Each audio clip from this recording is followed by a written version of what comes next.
오늘이 무슨 주일인지 아세요? 오늘이 어린이 주일입니다. 조금 전에 우리 신영 집사님 기도하실 때 5월은 가정의 달이라고 했어요. 가정의 달 제일 첫 주일은 어린이 주일입니다.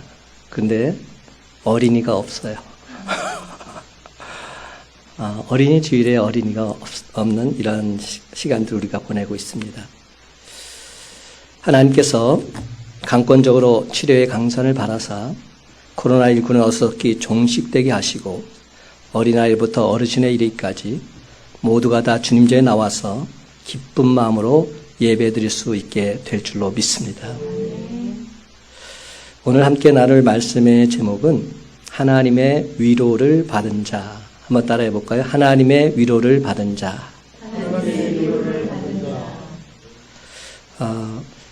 오늘 설교가 질문으로 시작했으니까 질문해 볼게요.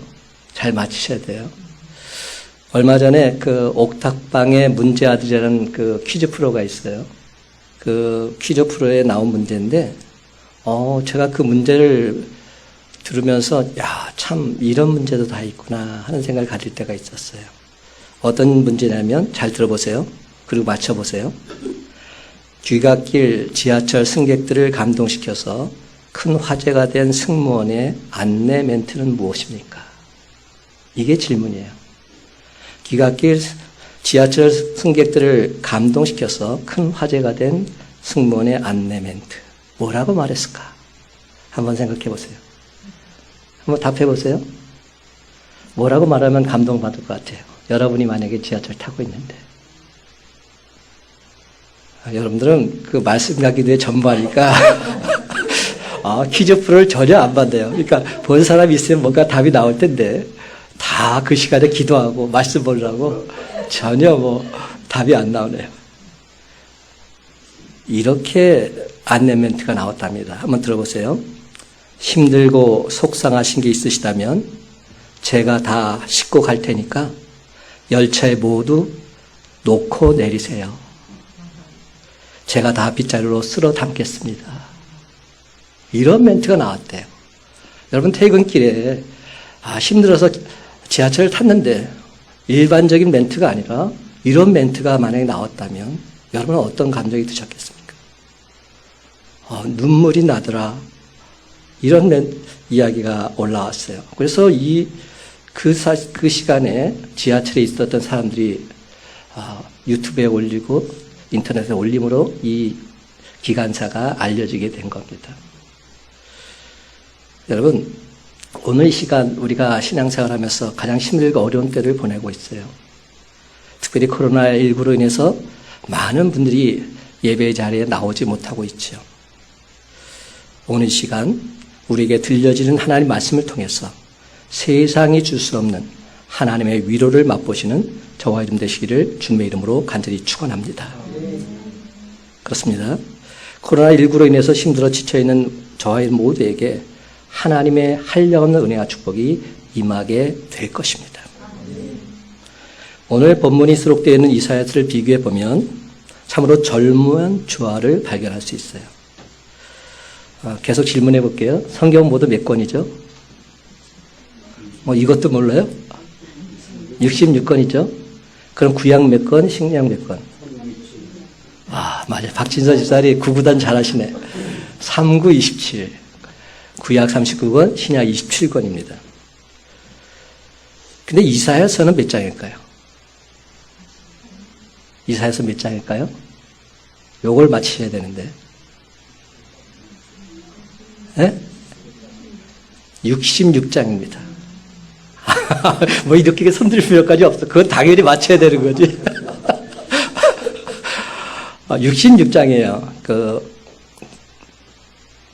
그러면 신약이 27권, 구약이 39권인 것처럼 이사야서도 구분이 된다는 거예요.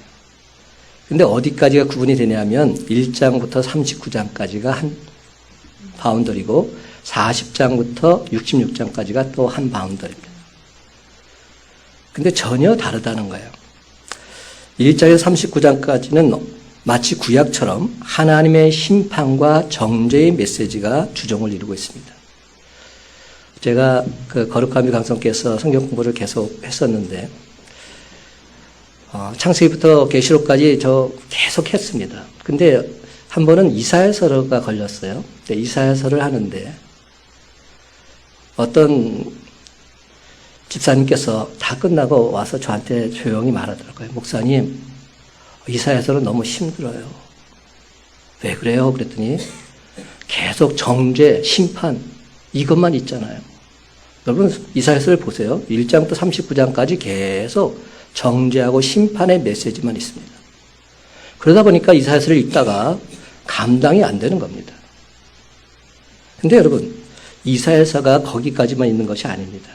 여러분들이 이사야서에서 가장 좋아하는 말씀들이 40장 이후에 나와 있어요. 40장에서 66장 사이를 보게 되면 마치 신약처럼 하나님의 위로, 하나님의 구원의 메시지가 선포되고 있습니다. 그래서 40장, 66장까지를 뭐야 말하고 있냐면 구약 속에 있는 신약이다 이렇게 말합니다. 그리고 그 문체와 내용이 너무나도 달라지기 때문에 40장부터는 뭐라고 부르냐? 제2 이사야서라 이렇게 불러요. 제1 이사야서, 제2 이사야서. 어떤 분들은 이렇게 말해요. 저자가 다를 수도 있다. 왜냐하면 저자가 똑같으면 이런 문체가 나올 수 없다. 이런 성경학자들의 주장도 있습니다. 특별히 선지자 이사야가 이사야서를 썼다고 말하고 있는데 이사야의 뜻이 뭔지 아세요? 이사야. 오늘은 뭐 질문을 시작했으니까 계속 물어볼게요. 이사야가 무슨 뜻일까요? 여호와는 구원이시다. 여호와는 위로하신다. 구원과 위로. 이게 이사야서의 뜻입니다. 오늘 다른 건 다 잊어버려도 여호와는 나를 구원하시고 여호와는 나를 위로하신다. 이 메시지가 우리의 삶 속에 넘쳐나게 되기를 간절히 바랍니다. 그렇습니다, 여러분. 이사야라는 이름이 뜻하듯이 하나님께서는 어느 시간 저와 여러분에게 하나님의 구원, 하나님의 위로를 전하길 원하십니다. 하나님의 위로를 받은 자에게 들려진 첫 번째 음성은 내 백성을 위로하라. 하나님께서 제일 먼저 하나님의 음성을 들은 자들, 하나님의 위로를 받은 자들에게 내 백성을 위로하라 명령하십니다. 1절 말씀 다 같이 함께 있습니다. 시작. 너희의 하나님이 이르시되 너희는 위로하라. 내 백성을 위로하라. 너희는 위로하라. 내 백성을 위로하라. 그렇습니다, 여러분. 하나님께서는 내 백성을 위로하라고 말씀하십니다. 여기서 중요한 포인트가 뭐죠? 내 백성이에요. 내 백성이라는 이 말 한마디에 모든 것이 다 담겨 있습니다. 하나님은 이스라엘이 하나님이 되시고 이스라엘은 하나님의 백성이라는 사실을 다시 한번 온 천하에 똑똑히 상기시켜 주고 계십니다. 가정의 달인 5월에 요즘 저는 다윗을 통해서 하나님 아버지의 마음을 강하게 느끼고 있습니다. 아들 압살롬의 배신으로 다윗이 맨발로 슬피 울면서 왕궁을 떠나고 있지요. 그런데도 다윗은 배신한 그 누구도 원망하지 않습니다. 하나님을 향해서는 더더욱 원망과 불평 늘어놓지 않습니다. 대신 그는 하나님께 간절히 기도드리면서 하나님 아버지의 뜻을 묻고 있습니다. 드디어 하나님께서 다윗의 손을 들어주셔서 승리하게 해주십니다. 그리고 참으로 안타깝게도 압살롬은 죽고 말지요. 바로 그 소식을 듣고서 다윗은 이렇게 흐느끼고 있습니다. 사무엘하 18장 33절 왕의 마음이 심히 아파 문 위층으로 올라가서 우니라. 그가 올라갈 때 말하기를 내 아들 압살롬아 내 아들 압살롬아 차라리 내가 너를 대신하여 죽었더라면 압살롬 내 아들아 내 아들아. 성경 맥락을 연구해 보면 압살롬은 다윗의 세 번째 아들입니다. 근데 이미 형 둘이 죽고 말았습니다. 실질적으로 지금은 첫째 아들이지요. 맏아들이요 인물 또한 출중했습니다. 압살롬은 온 백성이 추종하는 그런 아들이었습니다. 인기 있는 아들이요 가만히 기다리고만 있으면 아버지의 뒤를 이어서 자동으로 왕이 될 그런 아들이었습니다. 그런데 그만 그 사이를 참지 못하고 악당들과 작당을 해서 아버지를 죽이겠다고 반역을 일으켰던 겁니다. 여러분, 불효는 고사하고 이런 페류나가 세상에 어디 있습니까? 세상 어느 역사에 이런 아들이 있단 말입니까? 그 누구도 용납할 수 없는, 용서할 수 없는 이런 나쁜 아들이 바로 압살롬이었습니다. 그럼에도 아버지 다윗은 그대로 왕의 보좌를 내려놓고서 광야로 피난길을 떠나고 있습니다. 그리고는 정처 없이 떠돌아다닙니다. 그러다 마침내 양쪽 진영에서 전쟁이 일어납니다. 그런데 아버지 다윗은 계속 이렇게 물어봅니다. 내 아들 압살롬이 평안하냐? 내 아들 압살롬이 무사하냐? 다른 거 묻지 않습니다. 아들은 아버지를 배신했음에도 아버지는 그렇지 않습니다.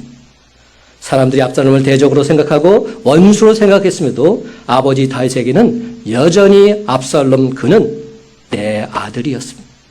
내 아들 압살롬이 평안하냐? 마침내 압살롬이 죽었습니다.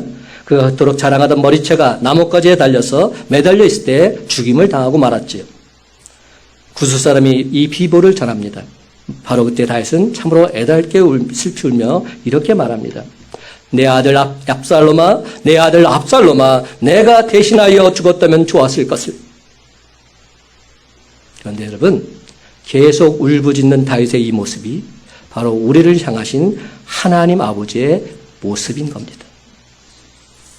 모든 사람이 다 천하의 죽일 놈이여 못된 자여 페루나라고 말했음에도 불구하고 아버지만큼은 그 아들을 사랑했습니다. 끝까지 사랑했습니다. 이것이 진정 우리를 향하신 하나님 아버지의 한없는 사랑이요 위로인 것이죠. 이사야 51장 12절은 말합니다. 이르시되 너희를 위로하는 자는 나 곧 나이니라. 너는 어떠한 자이기에 죽을 사람을 두려워하며 풀같이 될 사람의 아들을 두려워하느냐. 그렇습니다, 여러분. 죽을 사람을 두려워해서는 결단코 아니 됩니다.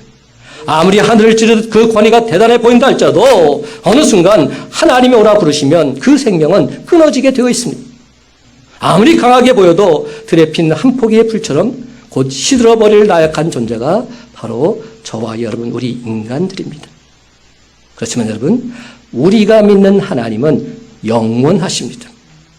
그러므로 유한한 사람을 의지하고 사람에게 위로받기보다는 영원한 위로자가 되신 하나님 그분을 전적으로 의지함으로 말미암아 우리 주님이 주시는 참된 위로 받아 누리시기 바랍니다.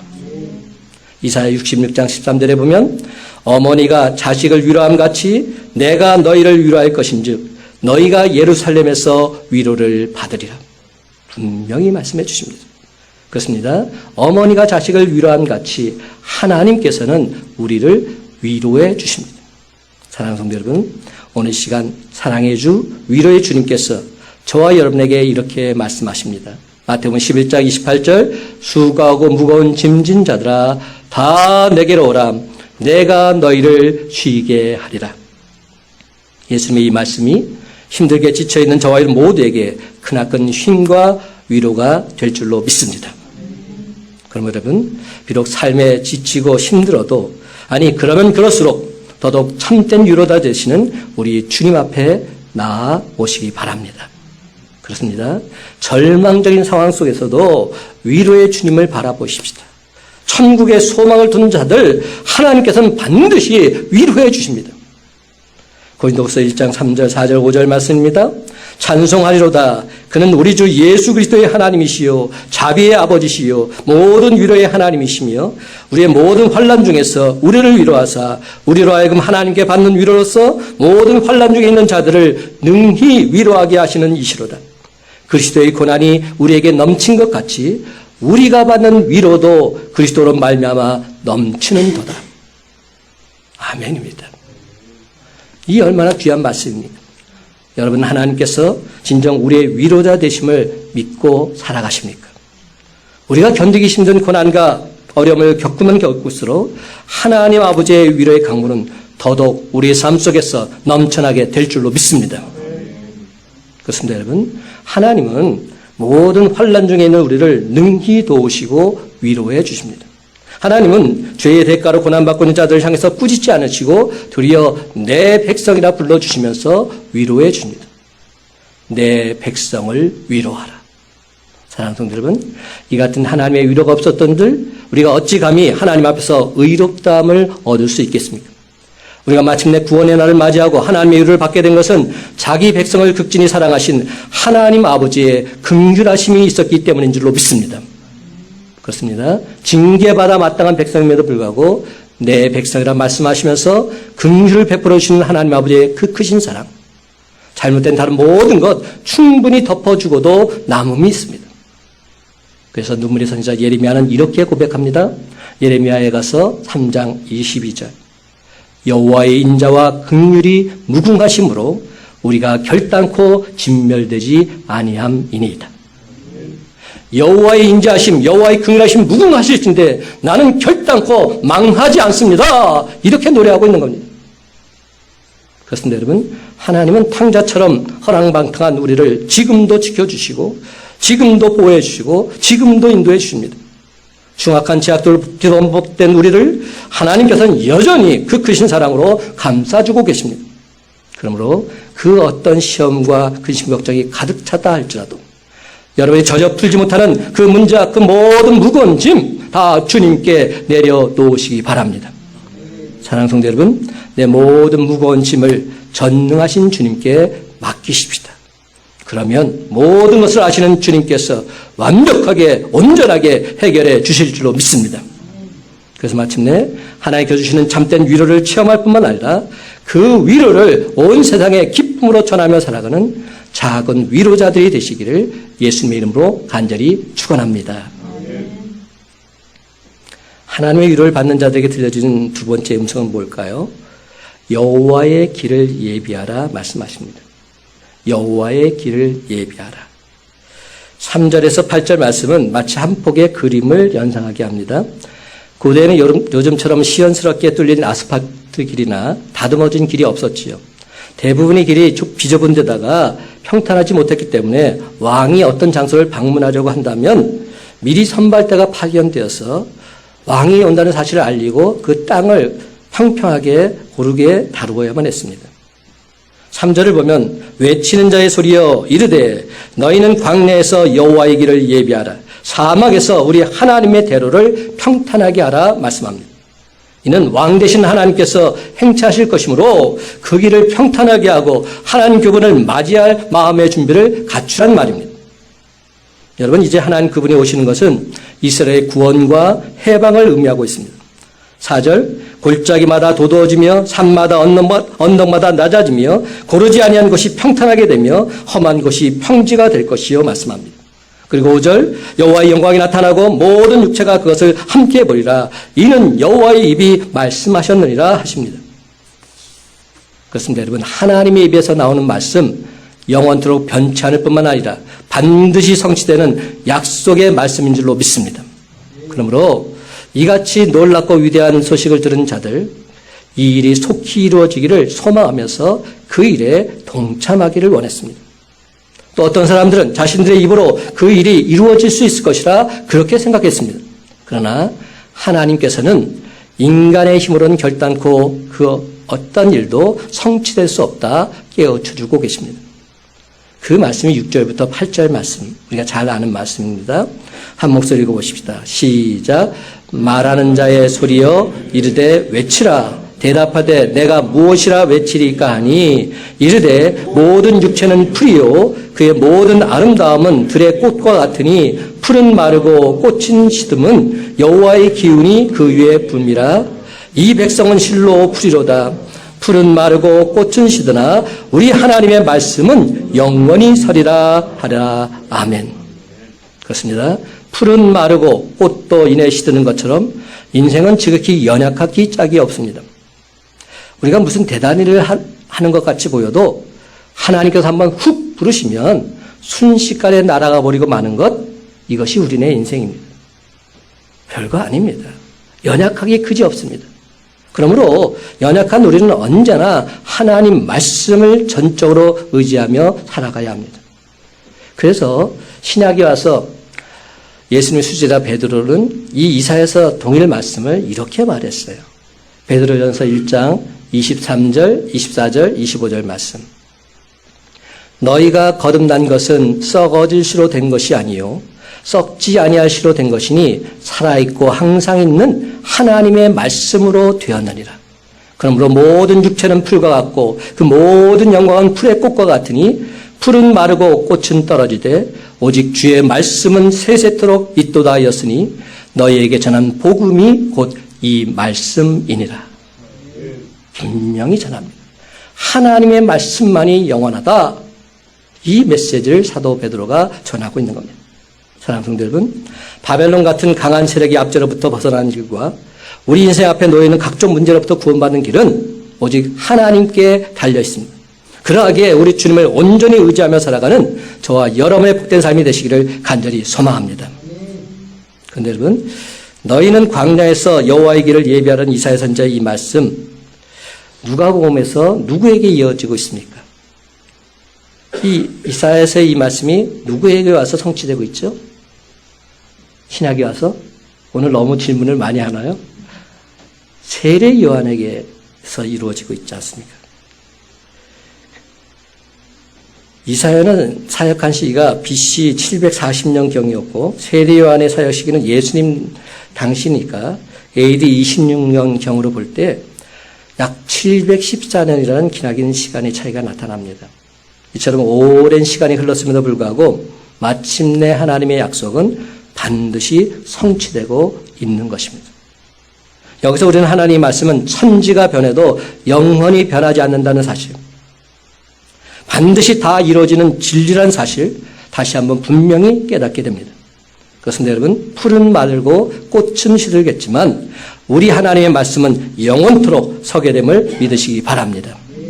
그렇습니다. 왕의 행차를 알리는 소리가 이스라엘 백성들에게 구원과 해방을 알리는 복된 소식이라면 예수님의 오심은 모든 죄인들에게 자유와 구원의 기쁜 소식을 전해주는 복음 중에 복음이었습니다.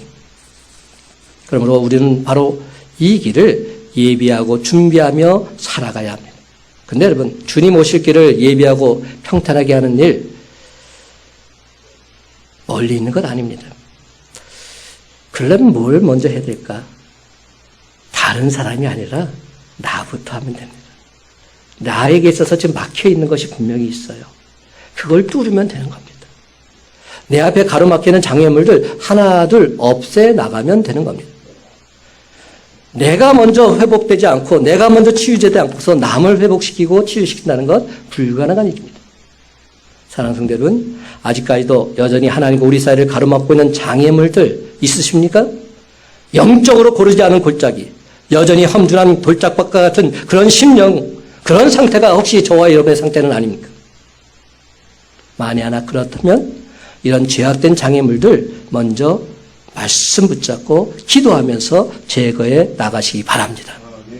교만한 심령을 겸손함으로 낮추시고 쉽게 요동하는 불신앙적인 요소들 굳건한 믿음으로 평탄하게 하고 강팍한 마음을 참된 사랑으로 고르게 하는 영적 정지 작업 반드시 선행되어야만 하는 것입니다. 그런데 여러분, 이는 우리 힘으로 되는 것이 아닙니다. 성령님께서 우리와 함께 하실 때만이 가능합니다. 성령님께서 함께 하셔서 우리를 도와주지 않는다면 불가능한 일입니다. 그러면 오늘 시간 살아계신 성령님이 날 붙들어 달라고, 살아계신 성령님이 날 살펴달라고 기도하는 마음으로 우리가 함께 찬양드리길 원합니다. 악보를 올려놨어요. 살아계신 성령님 날 붙으소서, 살아계신 성령님 날 살피소서. 우리 함께 찬양하십시다.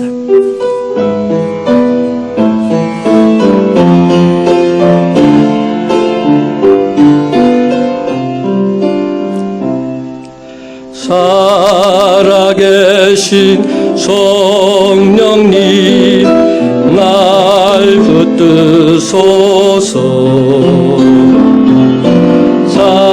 살아계신 성령님 날 살피소서,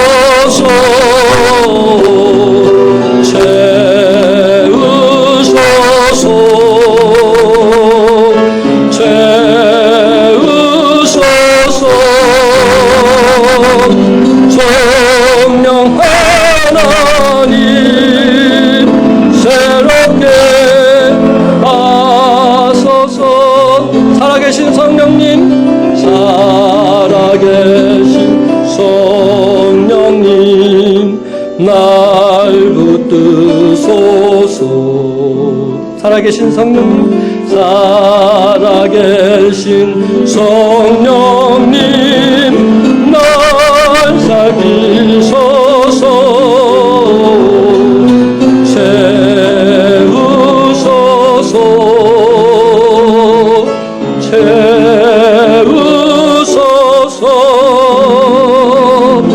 성령 하나님 하나님 새롭게 하소서.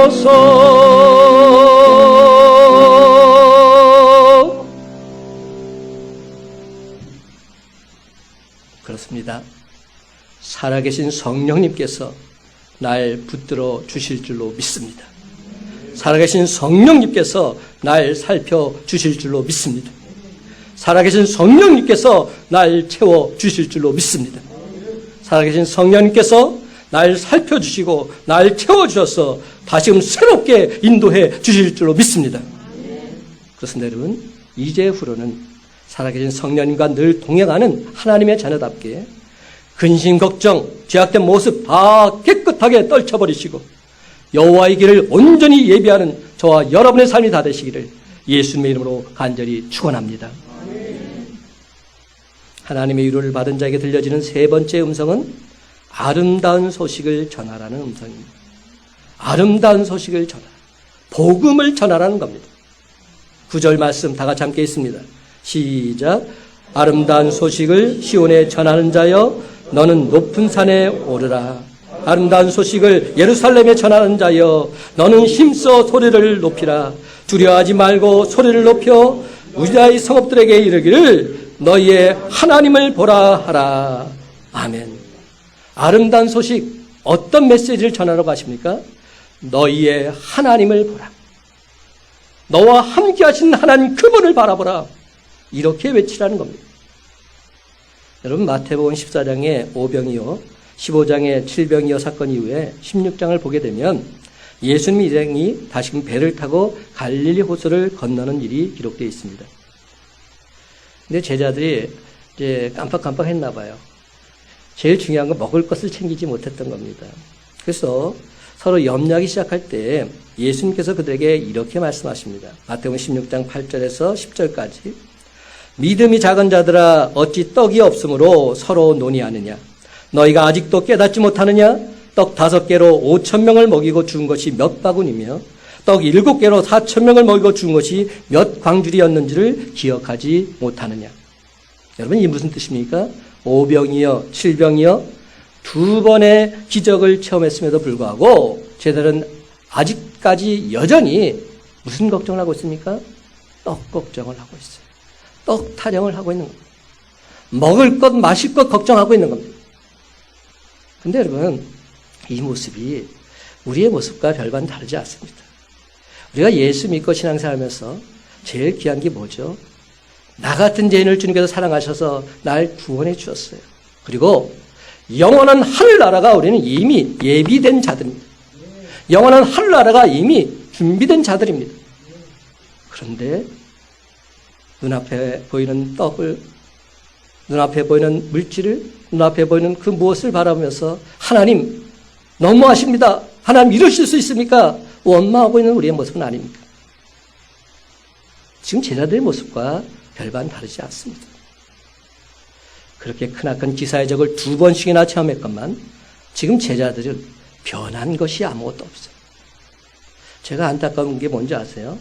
우리 교인들 모습 보면서 신앙을 어느 정도 유지하고 있다고 느껴지다가도 어떤 일을 당했을 때 그때 나오는 행동을 보게 되면, 그때 나오는 반응을 보게 되면 이분이 진정 믿음이 있는 분인가, 그런 생각이 저도 들 때가 있어요.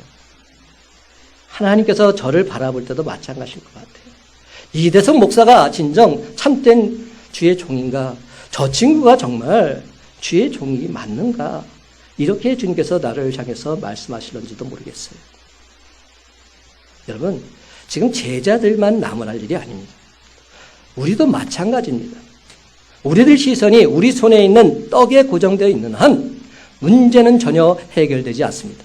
그러므로 이제후로는 떡이 아닌, 문제가 아닌 그 문제의 출제자, 그 떡의 근원 되시는 우리 주 예수 그리스도 주님만 온전히 바라보시기 바랍니다. 너희는 먼저 그의 나라와 그의 의를 구하라. 그리하면 이 모든 것을 너에게 더하시리라. 모든 것입니다. 먼저 해야 될 것은 하나님의 나라와 하나님의 의를 구하는 삶, 하나님을 바라보고 하나님 뜻대로 사는 삶. 그러면 하나님께서 아셔서 우리의 필요를 채워주시고 놀란 하나님의 은혜와 축복도 덧입혀 주실 줄로 믿습니다. 사랑하는 여러분, 오병이어와 칠병이어는 굶주린 다수의 군중들을 위한 기사의적이 아니었습니다. 예수님께서 제자들의 믿음을 온전히 세워주시고자 했던 그러한 모습이었습니다. 아니, 그것은 바로 우리를 향한 주님의 질문이라 말할 수도 있습니다. 그러면 여러분, 나를 진정 믿고 바라보며 살아갈 수 있겠는가? 주님의 이 질문에 오직 주님만 믿고 바라보며 살겠노라 분명하게 대답할 수 있는 저와 여러분 되시길 간절히 바랍니다. 근데 여러분, 내가 오직 주님만 믿고 바라보며 살겠노라 이 고백, 여러분 진정 가능하십니까? 그렇게 고백하고 싶어도 고백이 안 나오지는 않으십니까? 그렇게 된 이유는 뭘까 봤더니 내가 주님을 아직 온전히 만나지 못했기 때문일 수도 있습니다. 내가 주님을 온전히 체험하지 못했기 때문일 수도 있습니다. 내가 주님을 온전히 만났다면, 내가 주님을 온전히 체험했다면 이 고백 당연히 나오게 되어 있습니다. 이러한 고백은 내가 먼저 주님의 기적을 온전히 맛보아야만, 날마다의 삶 속에서 주님의 베푸는 은혜를 만끽해야만 나올 수 있는 고백입니다. 너도 내가 체험한 주님을 만났으면 좋겠다. 너도 내가 체험한 주님을 만나서 주님의 자녀가 되었으면 좋겠다. 이런 고백이 자연스럽게 나오게 되는 것입니다. 그러면서 오직 주만 바라볼지라 선포할 수 있게 되는 것이죠. 그런데 여러분, 우리가 하나님을 바라보며 과연 어떤 일이 생기게 될까요? 10절과 11절 이런 일들이 벌어진다 성경은 말합니다. 10절과 11절 함께 있습니다. 시작. 보라, 주 여호와께서 장차 강한 자로 임하실 것이요 친히 그의 팔로 다스리실 것이라. 보라, 상급이 그에게 있고 보응이 그의 앞에 있으며 그는 목자같이 양떼를 먹이시며 어린 양을 그 팔로 모아 품에 안으시며 젖 먹이는 암컷들을 온순히 인도하시리로다. 아멘. 사랑하는 성도 여러분, 하나님의 공의와 사랑을 전적으로 믿고서 그분의 다스리심, 그분의 인도하심에 온전히 순종하며 나아가시기 바랍니다. 그리하면 우리 주님께서 저와 여러분에게 분명 이렇게 말씀하실 것입니다. 요한복음 10장 14절 15절 말씀, 나는 선한 목자라. 나는 내 양을 알고 양도 나를 아는 것이 아버지께서 나를 아시고 내가 아버지를 아는 것 같으니 나는 양을 위하여 목숨을 버리노라. 나는 양을 위하여 목숨을 버리노라. 여러분, 우리는 주님의 양떼들입니다. 주님은 양들이 흩어질 때 하나로 모시고 넘어질 때 일으켜주시고 방황할 때 안전한 곳으로 인도해 주십니다. 우리 주님께서 먹이시고 이끌어 주실 텐데 우리를 주님 손에서 빼앗을 자 이 세상에 아무도 없습니다. 그렇습니다. 예수님께서 이 세상에 오신 것은 우리 모두를 위로해 주시고 우리 모두를 치유해 주시고 우리 모두를 구원하시기 위함인 줄 믿으시기 바랍니다. 마태복음 12장 20절에 보면 상한 갈대를 꺾지 아니하며 꺼져가는 심들을 끄지 아니하기를 심판하여 이길 때까지 하리라 말씀합니다. 어느 때까지? 심판하여 이길 때까지. 승리할 때까지. 우리가 영적 싸움에서 승리할 때까지 우리를 지켜주시고 보호하시고 인도해 주시겠다 약속하고 있는 겁니다. 그래서 우리가 믿는 예수님 그분은 실로 우리의 질고를 지고 저와 여러분의 슬픔을 몸소 당하신 분이십니다. 그러하게 지금도 우리의 연약함을 다하시고 우리 입장에 서서 저와 여러분을 끝까지 도와주고자 하십니다. 이게 얼마나 감사한 일입니까? 사랑하는 여러분, 오직 예수님만이 우리의 근심, 걱정, 무거운 짐 다 헤아려 주시는 참된 목자이심을 믿으시기 바랍니다. 그러면 늘 항상 참된 위로자 되신 우리 주님과 함께 이 험한 상 기쁘고 즐거운 마음으로 넉넉히 헤쳐나가십시다. 그런데 여러분, 하나님의 위로를 받은 자로서 저와 여러분이 해야 할 일 아직 남아있다는 사실을 아십니까? 우리가 받은 하나님의 위로 이제는 저와 여러분도 전해야 될 사명이 남아있는 겁니다. 주님께서 날 위로하신 것처럼 나도 내 이웃을 위로하는 자가 되어야 합니다. 주님께서 날 사랑하신 것처럼 나도 내 이웃을 사랑하는 자가 되어야 합니다. 주님께서 날 용서하신 것처럼 나도 내 이웃을 용서하는 자가 되어야 합니다. 이것이 진정 주님을 믿는 주님의 자녀들의 모습인 것이죠. 여러분 꼭 이웃이 아니에요. 가장 가까운 내 남편일 수도 있고요. 내 아내일 수도 있고요. 내 자식이 될 수도 있어요. 내 부모님일 수도 있습니다. 주님께서 나를 위로해 주신 것처럼 나도 위로한 자 되겠노라. 주님께서 날 사랑하신 것처럼 나도 사랑한 자 되겠노라.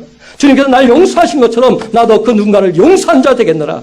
선포하며 나갈 때 사탄 마귀 세력은 물러가고 주 안에서 승리하는 삶으로 역사해 주실 줄로 믿습니다. 그러므로 오늘 시간 주여 나를 평화의 도구로 써주소서. 성 프란시스의 이 고백이 우리 모두의 진실된 고백이 되시기를 간절히 바랍니다. 주여 나를 평화의 도구로 써주소서. 미움이 있는 곳에 사랑을, 상처가 있는 곳에 용서를, 분열이 있는 곳에 일치를, 의혹이 있는 곳에 믿음을 심게 하소서.